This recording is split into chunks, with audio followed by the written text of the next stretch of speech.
Қайырлы күн, достар! Орысша оңай каналына қош келдіңіздер. Местоположение, направление, орналасқан жері, бағыты туралы жаңа сөздермен таныс болыңыздар. Где? Қайда? Здесь? Осында. Далеко? Алыс. Близко? Жақын. Справа от вокзала. Вокзалдан оңға қарай. В 2 шагах отсюда. Осы жерден 2 қадам жерде. Слева от гостиницы. Қонақ үйдің сол жағында. Позади дома. Үйдің артында.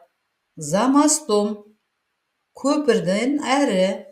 Напротив школы. Мектепке қарама-қарсы. Рядом. Жақын.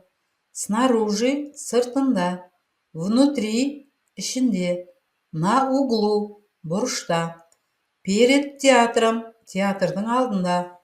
У остановки, аялдамада. В городе, қалада. В пригороде, қала маңында. На окраине, қала шетінде. В центре города, қаланың орталығында.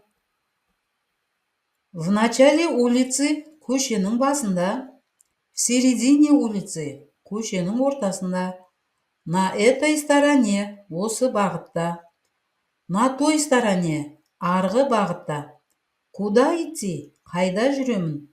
Я иду, мен келе жатырмын. Я иду домой, мен үйге қайтып келе жатырмын. Я иду в кино, мен киноға бара жатырмын. Я стою на перекрестке, мен қиылыста тұрмын. Прямо, тура, назад, артқа. Вперед, алға,